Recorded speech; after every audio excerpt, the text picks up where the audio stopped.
नमस्कार, times of Swaraj में आप सबों का स्वागत है और मैं हूं संतोष सिंह। और आज हम टाइम्स ऑफ स्वराज में हम बात कर रहे हैं कि नीतीश किसके भरोसे चुनाव लड़ लिए।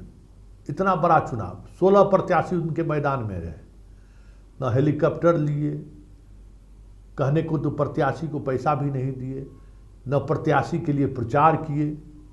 मतलब पहली बार ऐसे बिहार की राजनीति की अगर हम बात करें तो 2005 के बाद पहली बार नीतीश कुमार अपने उम्मीदवार को लेकर भी उस तरीके से प्रचार करते हुए नहीं दिखे।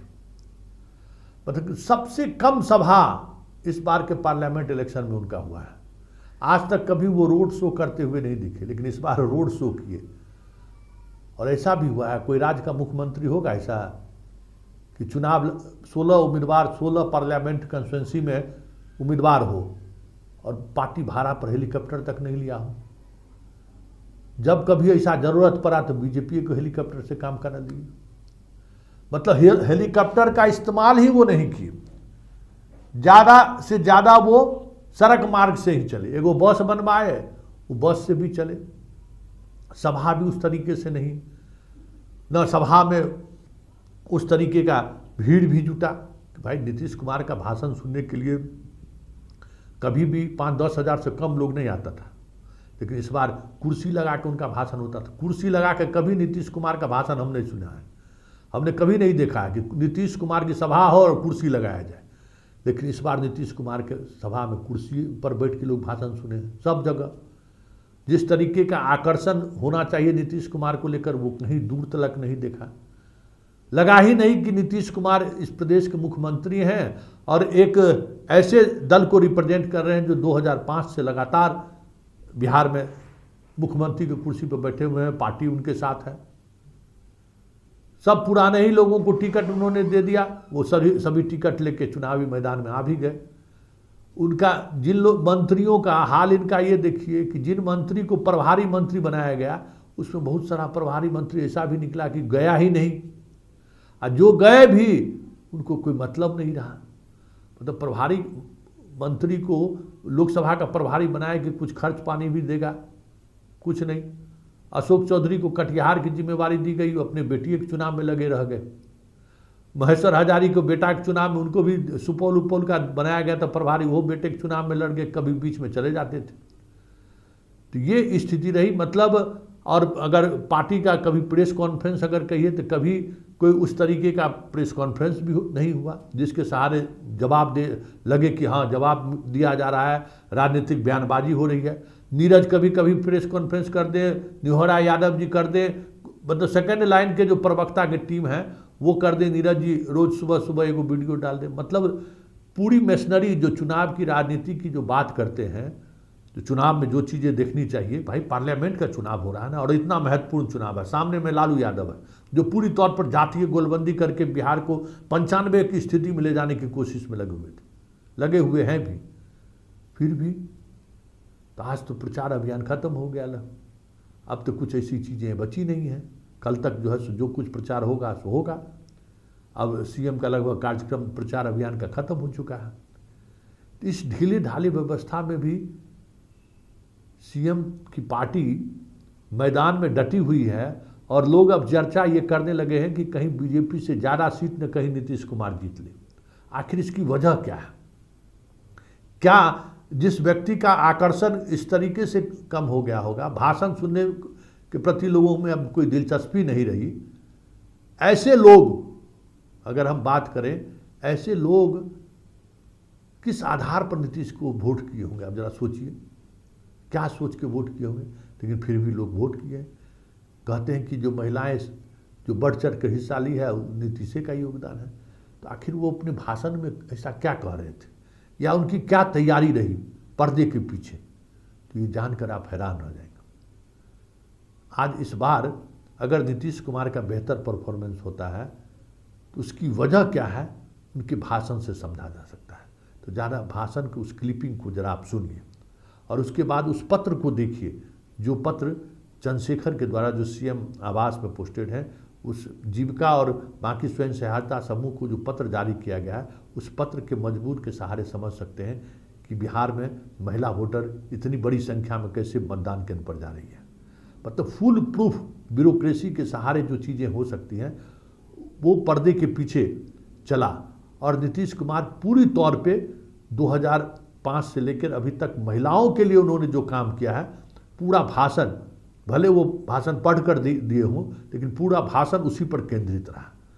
और उम्मीद भी कहीं न कहीं उसी पत्र के बाद जो माहौल बदला पूरे बिहार में, सारी मशीनरी जो लगी वोट कराने में, महिलाओं को बूथ पर ले जाने के लिए, और जो महिलाओं को लेकर बातें जो उन्होंने कही, उसी का असर लगता है, ये दिख रहा है कि नीतीश सुविधा विहीन होने के बावजूद भी इस बार बेहतर परफॉर्मेंस कर दिया। कि एक सीट का नुकसान पिछले बार हुआ, तो क्या बेहतर परफॉर्मेंस हो सकता है। लेकिन इस गोलबंदी में नीतीश फिर से अपने आप को स्थापित कर ले बिहार की राजनीति में, तो कोई बड़ी बात नहीं होगी। वो साथ कर लिए थे, और जब एक बार गड़बड़ किए तो 1.5 महीना के बाद हटा दिए, और फिर इनके साथ आए, और फिर इस बार फिर एक बार फिर वो लोग आए और उन लोगों का साथ हम दिए, लेकिन फिर गड़बड़ कर रहा था तो उन लोगों को हटा। अब तो हम एक चीज आपको हर मीटिंग में कह देना चाहते हैं कि हमारा रिश्ता पुराना भाजपा के साथ बहुत पहले का है। आप बीच में 2 बार 1.5 साल के लिए किए थे, अब कभी कुछ नहीं करेंगे। हम और भाजपा के लोग एक साथ रहेंगे और काम किया। और लोग कोई काम किया है जी, काम हम करते रहे हैं, लेकिन अनाप शनाप बोलते रहता है कि जैसे हम ही लोग काम करते हैं। कुछ ही काम करता है। जरा याद करिए, अभी सबको जब मौका मिला 15 साल का, तो अपने 7 साल में हट रहा था, तब अपनी बीवी को बनवा दिया और पैदा कैसे किया, 7 गो बाल बच्चा पैदा किया। इतना बाल बच्चा पैदा करने वाला कै गो है बिहार में, है? कितना ज्यादा बेटी को बेटा को यही करा रहा है। तो आप जरा समझ लीजिए कि इन लोगों को जो 2005 के पहले तक का मौका था, तो क्या हुआ। आप तो शाम के बाद घर से बाहर निकलते थे, डर के मारे कोई घर से बाहर नहीं निकलते थे, और कहीं आने जाने का रास्ता था जी। हम जब एमपी भी थे और जब कभी भी जाते थे कहीं, तो आप सब लोगों को मालूम है ना, बाकी जगह तब पैदले न जाते थे जी। कोई हालत था इन लोगों का कोई काम नहीं था। और उसके बाद हिंदू मुस्लिम का भी झगड़ा, आजकल तक कहेगा मुस्लिमें हमारे साथ थे, लेकिन हिंदू मुस्लिम का झगड़ा, हिंदू मुस्लिम का झगड़ा कौन किया, हम और भाजपा थे, तभी हम लोगों ने खत्म किया। और उसके बाद आप समझ रहे हैं, सड़क कहीं नहीं था, कहीं पुल पुलिया नहीं था, कहीं बिजली नहीं था। क्या हालत था, बिजली का हालत कैसी थी। तो इसीलिए हम लोगों को जब मौका मिला तो हम लोगों ने तो हर काम किया। आप पहले शिक्षा के क्षेत्र में पूरा काम किया, स्वास्थ्य के क्षेत्र में काम किया, कितना ज्यादा हम शिक्षा का विकास करवाए, कितना स्कूल बनवाए, कितना और ज्यादा सब कुछ किए। लड़कियों को तो बहुत कम पढ़ाते थे, हमने लड़कियों के भी पढ़ाने का पूरा इंतजाम करवाया। अब आप समझ लीजिए, लड़के लड़कियों को तो हमने पोशाक योजना देना शुरू किया, और लड़कियों के लिए पहले हम साइकिल योजना देना शुरू किए। 8 की बात है। अब आप जरा सोच लीजिए, अब बाद में लड़का भी डिमांड करने लगा था, 1.5-2 साल के बाद उसको भी हम दे दिए। लेकिन आप सोचिए कि किस तरह से साइकिल योजना कोई चलाता था। तो हम ही लोग जब दिए तो साइकिल योजना लड़कियां चलाती थी, और कितना होता था, स्कूल से लौट करके आती थी और उसके बाद अपने माता को या पिता को कहीं ले जाके बाजार जाती थी। तो ये सब काम किया, कितना अच्छा विकास किया, ये सब कुछ का काम किया, सब तरह से समझ लीजिए। और हर तरह से हम लोगों ने काम किया। स्वास्थ्य के लिए कितना काम किया आप बताइए। प्राथमिक स्वास्थ्य केंद्र में हम लोगों ने डॉक्टर की उपस्थिति कराई, मुफ्त दवा का इंतजाम कराया, स्वास्थ्य जांच की सुविधा वहां हुई। और 2005 में प्राथमिक स्वास्थ्य केंद्र में एक दिन में कोई एक आदमी आता था जांच में, या 2 गो आता था। आप पूरे महीने में कुल मिलाकर के 39 लोग जाता था, लेकिन हम लोगों ने इतना विकास किया प्राथमिक स्वास्थ्य केंद्र का कि अब हर महीने में 11,000 लोग जाते हैं अपने इलाज के लिए। सब काम तो हम लोग न करवाए हैं, तो एक एक चीज, इन सब चीजों को भूलना नहीं है। और हर प्रकार से सारे लोगों को सब कुछ हर प्रकार से लोगों को किया, और लड़कियों को हमने बढ़ावा दिया।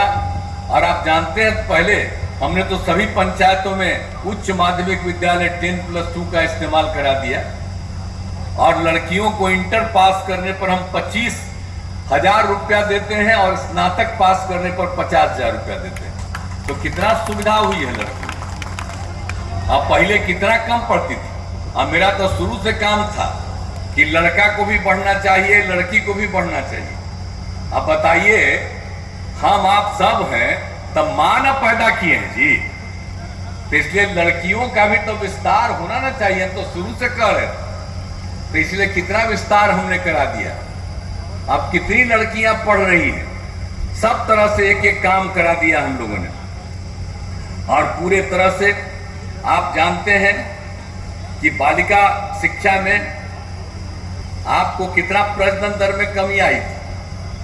अब बाद में हम लोगों ने जो लड़कियों को पढ़ाना शुरू किया तो 2005 में प्रजनन दर 4.3 था।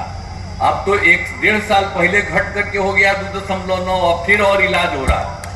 तो हमने तो सब कुछ किया है, लड़कियों की पढ़ाई हो गई तो प्रजनन दर देखिए 2.9 पर आ गया।